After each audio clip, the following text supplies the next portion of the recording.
Welcome back to the channel and to even more Saints Row coverage. So following on from the previous video where we had a ton of new info, we've now today got a few smaller bits to take a look at. This time coming from a new Game Informer article as well as a Q&A, and while it didn't give us too much new info, it did give us a few smaller bits to quickly touch on. So it's kind of been assumed already, but gun customization is officially back for Saints Row Reboot. Now we don't know how deep it will go, but it will be there in some way. At the very least, weapon skins and visuals that we've already seen a little bit in the early previews. Whilst this isn't necessarily a new thing for the series, keeping in mind everything is getting a reboot, and it's at least good to see this is still going to be featured in the series. We've also got some cool details about the game's radio. It is confirmed there will be 12 radio stations total, one of which will feature classical music. We also know now that none of these will be purely chat shows, although I'm sure we'll still be getting the usual funny lines in between the songs. Lastly, in terms of radio, we also now know that on-foot radio is back. That is right, for anyone wanting to listen to the radio whilst on foot, then you can, as this awesome feature will be included in the Saints Row reboot. So in that last video we mentioned how drifting is getting a big redo, and adding to that the new article has mentioned it and compared the new drifting to that as seen in Mario Kart, which might be a good thing or a bad thing depending on your preference.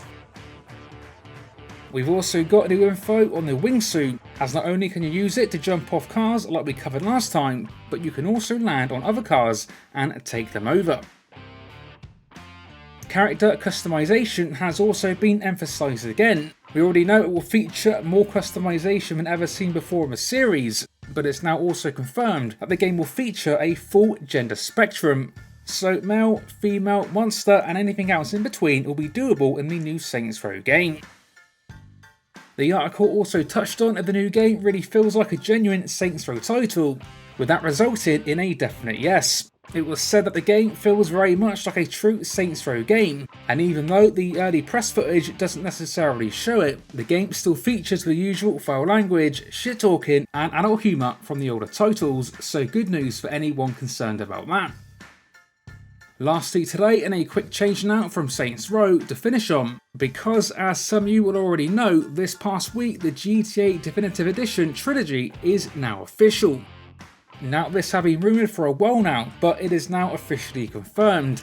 GTA 3, Vice City and San Andreas are all being remastered and released on current gen and last gen systems, so PS5, PS4, Xbox Series X and S, Xbox One, Nintendo Switch and the Rockstar Games launcher on PC, and it will arrive sometime before the end of the year. It will also eventually release on iOS next year.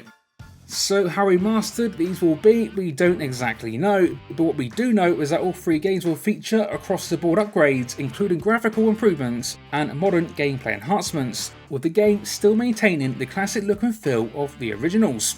And much like Saints Row, this channel will be featuring full coverage on it. As always, share your thoughts on me on today's news in the comment section down below, stay tuned for more like it, coming to the channel soon. And until next time, this has been 101, and I will see you all on the next one.